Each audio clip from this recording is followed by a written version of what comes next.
We move to Russia-Ukraine war now. Russia has ruled out any peace talks with Ukraine. This comes amid Kiev raising pressure on Kremlin by claiming fresh advance in its offensive into Russian territory.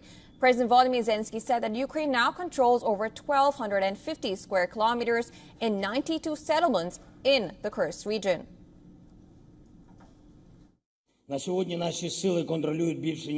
Ukrainian warriors continue the defensive operation in the designated areas of the Kursk region. As of today, our forces control more than 1,250 square kilometers of enemy territory and 92 settlements. We continue to strengthen our positions, stabilize designated areas, and, what is very important, replenish the exchange fund for Ukraine. Volodymyr Zelensky, Ukraine president, further added that his country's assault on Russia's Kursk region shows that Kremlin threats of retaliation were a bluff.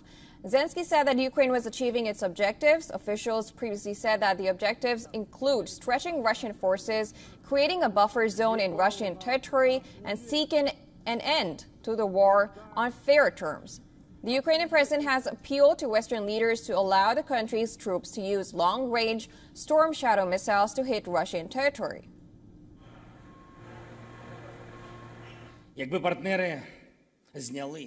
If our partners lifted all the current restrictions on the use of weapons on Russian territory, we would not need to physically enter, particularly the Kursk region, to protect our Ukrainian citizens in the border communities and eliminate Russia's potential for aggression.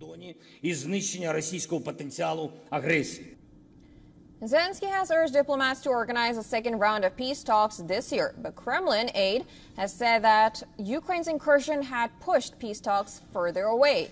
President Vladimir Putin has demanded Ukraine cede swathes of territory if it wants a ceasefire.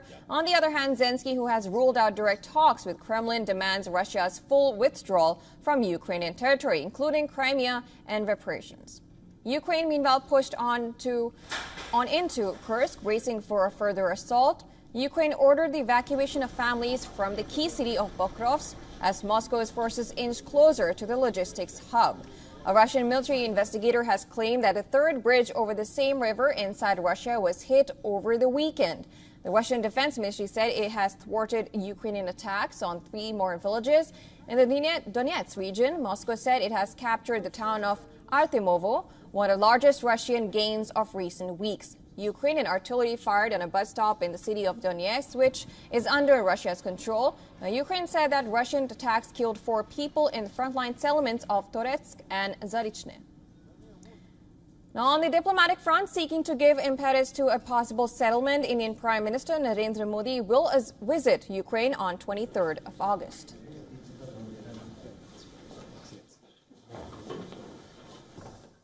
Prime Minister Shri Narendra Modi will undertake an official visit to Ukraine later this week on Friday, 23rd August, at the invitation of President of Ukraine, His Excellency Volodymyr Zelensky.